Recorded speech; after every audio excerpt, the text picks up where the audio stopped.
ओम शांति। आज का विषय है भगवान की डायरी। ಇವತ್ತಿನ ವಿಷಯ ಆಗಿದೆ भगवंतನ डायरी। बहुत समय पहले की बात है, एक संत हुआ करते थे। उनकी भक्ति ऐसी थी कि वो अपने धुन में इतने मस्त हो जाते थे और उनको कुछ भी होश नहीं रहता था। उनको उनकी अदा और चाल इतनी मस्त हो जाती थी कि वो जहां देखने वालों को देखने वाले का भीड़ लग जाता था। माना दूसरे जगह से लोग आकर देखते थे, ऐसा भीड़ लग जाती थी। और उनके दर्शन के लिए लोग जगह जगह से पहुंचते थे, अलग अलग एरिया से लोग आते थे। ಬಹಳ ಸಮಯ ಮುಂಚೆದು ಮಾತಿದೆ, ಒಬ್ಬ ಸಂತಿದ್ದ. ಅವರು ಅಂತ ಭಕ್ತಿ ಮಾಡ್ತಾ ಇದ್ದ ಅಂದ್ರೆ ಪರಮಾತ್ಮ ನೆನಪಲ್ಲಿ ಮಸ್ತರಾಗಿದ್ದ. ಅವರಿಗೆ ಈ ಪ್ರಪಂಚ ದೇಹದ ಬಗ್ಗೆ ಸ್ವಲ್ಪನೂ ಗಮನ ಇರಲಿಲ್ಲ. ಅವ್ರ ನಡತೆದಿಂದ, ಅವ್ರ ಸಂಸ್ಕಾರದಿಂದ, ಅವ್ರ ಚಲನೆ ವಲಯದಿಂದ ಗೊತ್ತಾಗ್ತಾ ಇತ್ತು, ಇವ್ರು ಪರಮಾತ್ಮ ನೆನಪಲ್ಲಿ ಮಸ್ತರಾಗಿದ್ದಾರೆ ಅಂತ ಹೇಳಿ. ಎಲ್ಲಿ ಹೋದ್ರೇನು ಸಹ ನೋಡೋರಿಗೂ ಗುಂಪು ಸೇರ್ತಾ ಇತ್ತು.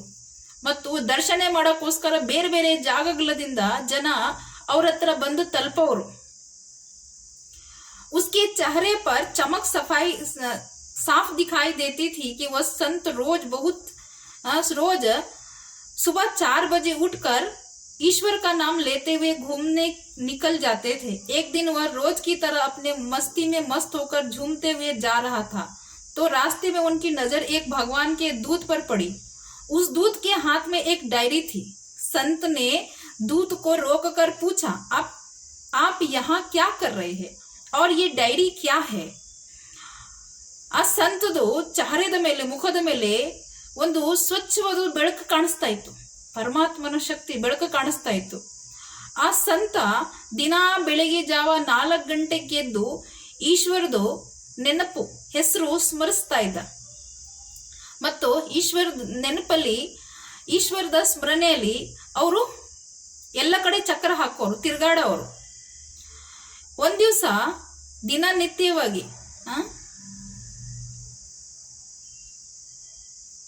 ದಿನನಿತ್ಯವಾಗಿ ಪರಮಾತ್ಮ ನೆನಪಲ್ಲಿ, ಪರಮಾತ್ಮನ ಭಕ್ತಿಯಲ್ಲಿ ಮಸ್ತರಾಗಿ, ಪರಮಾತ್ಮನ ಪ್ರೀತಿಯಲ್ಲಿ ಮಸ್ತರಾಗಿ ಅವರು ಒಂದು ದಾರಿಯಲ್ಲಿ ಹೋಗ್ತಾ ಇದ್ದ. ಆ ದಾರಿಯಲ್ಲಿ ಅವರಿಗೆ ಒಬ್ಬ ಭಗವಂತನ ಒಬ್ಬ ವಿಶೇಷವಾದ ಸಂದೇಶವಾಹಕ ದೂತ ಕಾಣಿಸಿದ್ರು. ಅದು ಅವ್ರ ಕೈಯಲ್ಲಿ ಒಂದು ಡೈರಿ ಇತ್ತು, ಅದನ್ನು ಸಹ ಅವ್ರಿಗೆ ಕಂಡು ಬಂತು. ಆಗ ಸಂತ ಏನ್ ಮಾಡ್ದ, ಆ ದೂತಿಗೆ ನಿಲ್ಲಿಸ್ಬಿಟ್ಟು, ಭಗವಂತನ ವಿಶೇಷವಾದದ್ದು ಸಂದೇಶವಾಹಕ್ಕೆ ನಿಲ್ಲಿಸ್ಬಿಟ್ಟು ಕೇಳ್ದ, ನೀವು ಏನ್ ಮಾಡ್ತಾ ಇದ್ದೀರಾ ಮತ್ತು ಈ ಡೈರಿಯಲ್ಲಿ ಏನಿದೆ ಅಂತ. भगवान के दूत ने जवाब दिया, इसमें उन लोगों का नाम है जो उन्हें याद करते हैं। यह सुनकर संत की इच्छा हुई कि इसमें उनका भी नाम होगा या नहीं होगा। उन्होंने पूछ लिया, क्या मेरा भी नाम है इसमें, इस डायरी में? दूत ने कहा, आप ही देख लो, और डायरी संत को दे दी। संत ने डायरी खोलकर देखी तो उसका नाम कहीं भी नहीं था। ಭಗವಂತನ ಸಂದೇಶವಾಹಕ ಆ ದೂತ ಉತ್ತರ ಕೊಟ್ಟ, ಈ ಡೈರಿಯಲ್ಲಿ ಯಾರ ಹೆಸರು ಇದೆ ಗೊತ್ತಾ ನಿಮ್ಗೆ? ಯಾರು ಪರಮಾತ್ಮ ನೆನೀತಾರೆ ಅವ್ರ ಹೆಸರುಗಳು ಇದಾವೆ ಈ ಡೈರಿಯಲ್ಲಿ ಅಂತ. ಆ ವಿಷಯಗಳು ಕೇಳ್ತಾ ಸಂತ್ಗೆ ಇಚ್ಛೆ ಬಂದ್ಬಿಡ್ತು, ಇದರಲ್ಲಿ ಅವ್ರದ್ದು ಹೆಸರು ಇರ್ಬೋದು, ಅಂದ್ರೆ ನನ್ನ ಹೆಸರು ಇದೆಯೇ ಇಲ್ವೋ ಅಂತ ಹೇಳಿ. ಆಗ ತಕ್ಷಣ ಆ ಸಂತ ಕೇಳ್ದ ಸಂದೇಶವಾಹಕ್ಕೆ, ಇದರಲ್ಲಿ ನನ್ನ ಹೆಸರು ಇದೆಯೇನೋ ಅಂತ. ಆಗ ಸಂದೇಶವಾಹಕ್ ಹೇಳ್ದ, ನೀವೇನೇ ಡೈರಿ ನೋಡಬಹುದು, ನೀವೇ ನೋಡ್ಕೊಳ್ರಿ ಅಂತ ಹೇಳಿ. ಆಗ ಏನ್ ಮಾಡ್ದ, ಸಂದೇಶವಾಹಕ್ ಡೈರಿ ನೋಡ್ತಾ ಅವ್ರ ಕೈಗೆ ಕೊಟ್ಬಿಟ್ಟ, ಸಂತ ಕೈಗೆ ಕೊಟ್ಬಿಟ್ಟ. ಆ ಸಂತು ಡೈರಿ ತೆಗೆದುಕೊಂಡು ನೋಡುವಾಗ ಅವ್ರ ಹೆಸರು ಎಲ್ಲೋ ಇರ್ಲಿಲ್ಲ, ಆ ಡೈರಿಯಲ್ಲಿ ಎಲ್ಲೋ ಅವ್ರ ಹೆಸರು ಇರ್ಲಿಲ್ಲ ಅಂತ. इस पर संत थोड़ा मुस्कुराए और फिर वह अपनी मस्त चलन से भगवान को याद करते हुए चले गए। दूसरे दिन वही दूत वापस दिखाई दिए। उस पर उस संत ने ध्यान ही नहीं दिया और अपनी मस्ती चलन में चलते रहे। दूत ने उनसे उसने ने कहा, आज नहीं देखोगे डायरी? तो संत मुस्कुरा दिए और कहा, दिखा दो, चलो दिखा दो. ಆ ಸಂತು ಆ ಡೈರಿ ನೋಡುವಾಗ ಸ್ವಲ್ಪ ನಗದ. ಮತ್ತೆ ತನ್ನ ನಶೆಯಲ್ಲಿ, ತನ್ನ ಮಸ್ತಿಯಲ್ಲಿ, ಪರಮಾತ್ಮ ನೆನಪಲ್ಲಿ ಇನ್ನು ಮುಂದೆ ಹೊರಟೋದ. ಇನ್ನೊಂದು ದಿವಸ ಆ ಪರಮಾತ್ಮನ ದೂತು ಅರ್ಥಾತ್ ಸಂದೇಶ ವಾಹಕ್ ಮತ್ತೆ ಕಾಣಿಸ್ಕೊಂಡ. ಮತ್ತೆ ಆಗ ಪರಮಾತ್ಮನ ದೂತು ಸಂದೇಶ ವಾಹಕ ಸಂತರ ಹತ್ರ,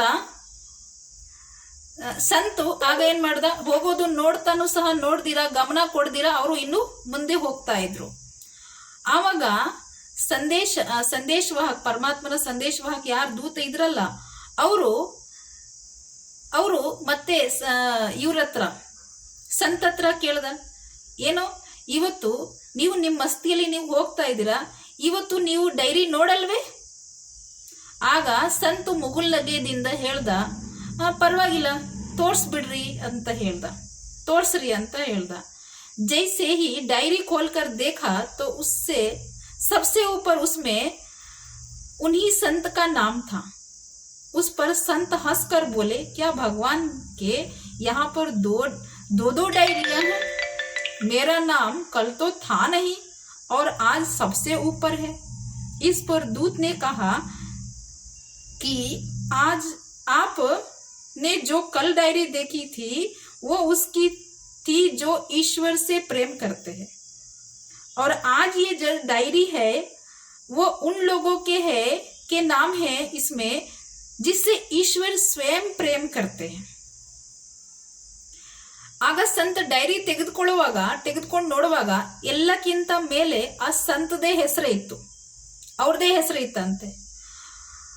ಆ ಸಂತು ಆ ಹೆಸರು ನೋಡಿದ ತಕ್ಷಣನೇ ತುಂಬಾ ಜೋರಾಗಿ ನಗಕ್ಕೆ ಸ್ಟಾರ್ಟ್ ಮಾಡ್ದ. ಮತ್ತೆ ಪ್ರಶ್ನೆ ಮಾಡ್ದ ಭಗವಂತನ ಹತ್ರ, ಎರಡೆರಡು ಡೈರಿಗಳಿದೆಯೇನೋ ಅಂತ ಏನ್ ಮಾಡ್ದ, ಸಂದೇಶ ವಾಹಕನ ಹತ್ರ ಪ್ರಶ್ನೆ ಮಾಡ್ದ. ನಿನ್ನೆ ಡೈರಿ ನೋಡುವಾಗ ನನ್ನ ಹೆಸರು ಎಲ್ಲೋ ಇರಲಿಲ್ಲ, ಮತ್ತು ಇವತ್ತು ಈ ಡೈರಿಯಲ್ಲಿ ಎಲ್ಲಕ್ಕಿಂತ ಮೊದಲನೇ ಸ್ಥಾನದಲ್ಲಿ ನಂದೇ ಹೆಸರು ಇದೆ. ಆಗ ಸಂದೇಶ ವಾಹಕ, ಪರಮಾತ್ಮನ ಸಂದೇಶ ವಾಹಕ ಹೇಳ್ದ, ನೀವು ನಿನ್ನೆ ಡೈರಿ ನೋಡಿದಿರಿ, ಆ ಡೈರಿ ಯಾರ್ದಿತ್ತು ಗೊತ್ತಾ ನಿಮ್ಗೆ?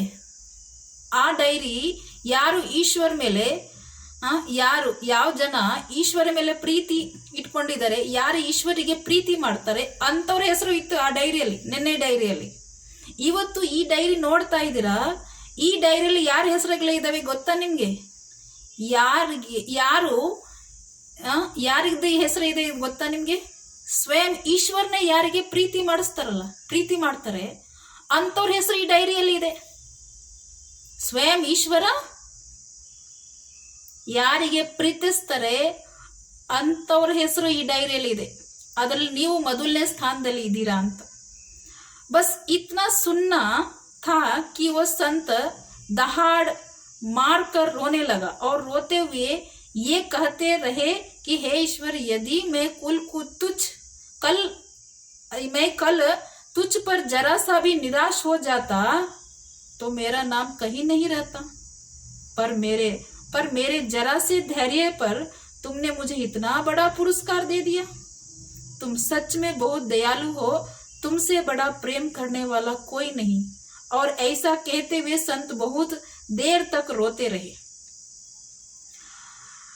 ಈ ವಿಷಯ ಕೇಳಿ ಡೈರಿಯಲ್ಲಿ ಮೊದಲನೇ ಸ್ಥಾನ ಪರಮಾತ್ಮ ಪ್ರೀತಿಸೋದ್ರಲ್ಲಿ, ಸ್ವಯಂ ಪರಮಾತ್ಮ ಪ್ರೀತಿಸೋದ್ರಲ್ಲಿ ನೀವು ಮೊದಲನೇ ಸ್ಥಾನದಲ್ಲಿ ಇದ್ದೀರಾ ಅಂತ ಈ ವಿಷಯ ಕೇಳಿ, ಈ ಡೈರಿಯಲ್ಲಿ ನೀವು ಫಸ್ಟ್ ಇದ್ದೀರಾ ಅಂತ ಈ ವಿಷಯ ಕೇಳಿ ಆ ಸಂತ ಏನ್ ಮಾಡ್ದ, ಜೋರಾಗಿ ಅಳಕ್ಕೆ ಸ್ಟಾರ್ಟ್ ಮಾಡ್ದ. ಅಳ್ತಾ ಹೇಳ್ದ, ಹೇ ಈಶ್ವರ, ಒಂದು ವೇಳೆ ನಿನ್ನೆ ನಾನು ಆ ಡೈರಿ ನೋಡ್ಕೊಂಡು ಸ್ವಲ್ಪನೇನ ಸಂಶಯದಲ್ಲಿ ಬಂದಿದ್ದಿದ್ರೆ, ದುಃಖಿ ಆಗಿದ್ದಿದ್ರೆ ನನ್ನ ಹೆಸರು ಇವತ್ತು ಈ ಡೈರಿಯಲ್ಲಿ ಇರ್ತಾ ಇರಲಿಲ್ಲ. ಆದ್ರೂ ಸ್ವಲ್ಪ ಧೈರ್ಯತೆ ಇಟ್ಕೊಳ್ಳೋದ್ರಿಂದ ನೀವು ನನಗೆ ಅಷ್ಟು ದೊಡ್ಡ ಹೊರಗಡೆ ಕೊಟ್ಬಿಟ್ರಿ, ತನ್ನ ಹೃದಯದಲ್ಲಿ ಸ್ಥಾನ ಕೊಟ್ಬಿಟ್ರಿ. ನಿಜವಾದದು ನೀವು ಸತ್ಯವಾದದು ತುಂಬಾ ದಯಾಸಾಗರ, ದಯಾಳು ಆಗಿದ್ದೀರಾ. ನಿಮ್ಮ ತರ ಪರಮಾತ್ಮ ತಂದೆ ನಿಮ್ಮ ತರ ಪ್ರೀತಿ ಮಾಡೋರು ಬೇರೆ ಯಾರು ಇರಲು ಸಾಧ್ಯ ಇಲ್ಲ. ಮತ್ತೆ ಈ ತರ ಹೇಳ್ತಾ ಅಸಂತು ಬಹಳ ಬಹಳ ಹೊತ್ತು ಅಳ್ತಾ ಇದ್ದ ಪರಮಾತ್ಮ ನೆನಪಲ್ಲಿ. हमें भगवान को केवल याद नहीं करना है, बल्कि भगवान हमें याद करे, प्रेम करे, ऐसा हमारा जीवन हो. ನಾವು ಭಗವಂತನಿಗೆ ಬರೀ ನೆನಪು ಮಾಡಬೇಕು ಅಷ್ಟಿಲ್ಲ, ಆದ್ರೂ ಭಗವಂತ ನಮ್ಗೆ ನೆನಿಬೇಕು, ಪ್ರೀತಿಸಬೇಕು ಅಂತ ನಮ್ಮ ಜೀವನ ಆಗ್ಬೇಕು. अपने तरह से प्रयास करें कि हमारा नाम भगवान की पहली डायरी में आने के स्थान पर भगवान की हमारी डायरी में भगवान की दूसरी डायरी में आए. ऐसा हमारा जीवन हो, ऐसे हमारे कर्म हो. ನಮ್ಮ ಜೀವನ ಹೇಗಿರ್ಬೇಕು ಅಂದ್ರೆ ನಮ್ಗೆ ಈ ತರ ಪ್ರಯಾಸ ಇರಲಿ, ನಮ್ಗೆ ಈ ತರ ನಮ್ಮ ಜೀವನದಲ್ಲಿ ಅಭಿಪ್ರಾಯಗಳು ಇರಲಿ, ಈ ತರ ನಾವು ಪ್ರಯತ್ನ ಮಾಡಬೇಕು. ಯಾವ ತರ? ನಮ್ಮ ಹೆಸರು ಭಗವಂತನ ಮೊದಲನೇ ಡೈರಿಯಲ್ಲಿ ಮೊದಲನೇ ಸ್ಥಾನದಲ್ಲಿ ಇರಕ್ಕೆ ಬದಲಾಗಿ ಎರಡನೇ ಡೈರಿಯಲ್ಲಿ ಮೊದಲನೇ ಸ್ಥಾನದಲ್ಲಿ ಇರಲಿ. ನಮ್ಮ ಜೀವನ ಆ ಥರ ಇರಬೇಕು, ನಮ್ಮ ಕರ್ಮ ಆ ಥರ ಇರಬೇಕು. ಅಂದರೆ ಯಾವ ಡೈರಿಯಲ್ಲಿ? ಸ್ವಯಂ ಭಗವಂತ ನಮಗೆ ಪ್ರೀತಿಸ್ಬೇಕು, ಪ್ರೀತಿಸಿ ಮಾಡಿಸೋದು ಡೈರಿಯಲ್ಲಿ, ಪ್ರೀತಿ ಮಾಡೋದು ಡೈರಿಯಲ್ಲಿ ಇರಬೇಕು. ಸ್ವಯಂ ಭಗವಂತನ ಹೃದಯದಲ್ಲಿ ಜಾಗ ತೆಗೆದುಕೊಳ್ಳೋದು ಡೈರಿಯಲ್ಲಿ ಇರಬೇಕು. ನಾವು ನೆನೆಯೋದು ಡೈರಿಯಲ್ಲಿ, ಭಗವಂತ ನೆನೆಯೋದು ಡೈರಿಯಲ್ಲಿ ನಾವು ಇರಬಾರ್ದು. ಆದರೂ ಗಮನ ಇರಲಿ, ಎಲ್ಲಿವರೆಗೂ ನಾವು ಭಗವಂತನಿಗೆ ಪ್ರೀತಿಸೋದಿಲ್ಲ ಅಲ್ಲಿವರೆಗೂ ಅವರು ತನ್ನ ಹೃದಯದಲ್ಲಿ ಜಾಗ ಕೊಡಕ್ಕಾಗಲ್ಲ. ಅದಕ್ಕೆ ತನಗೆ ತಾನೇ ಏನ್ ಮಾಡಬೇಕು? ಈಶ್ವರ ಬಗ್ಗೆ ಪ್ರೀತಿ ಫಸ್ಟು ನಾವು ಏನ್ ಮಾಡಬೇಕು? ಜಾಗೃತಿ ಮಾಡ್ಕೋಬೇಕು.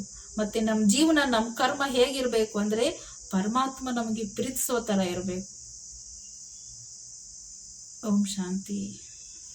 ಲೈಕ್ ಮಾಡಿ, ಶೇರ್ ಮಾಡಿ, ಸಬ್ಸ್ಕ್ರೈಬ್ ಮಾಡಿ, ನಮಗೂ ಪ್ರೋತ್ಸಾಹ ಹೆಚ್ಚುತ್ತೆ. ಕಾಮೆಂಟ್ ಮೂಲಕ ನಮ್ಗೆ ಹೇಳಿ ನಿಮ್ಗೆ ಹೆಂಗ್ ಅನಿಸ್ತು ಇದು ಈ ಕಥೆ ಅಂತ.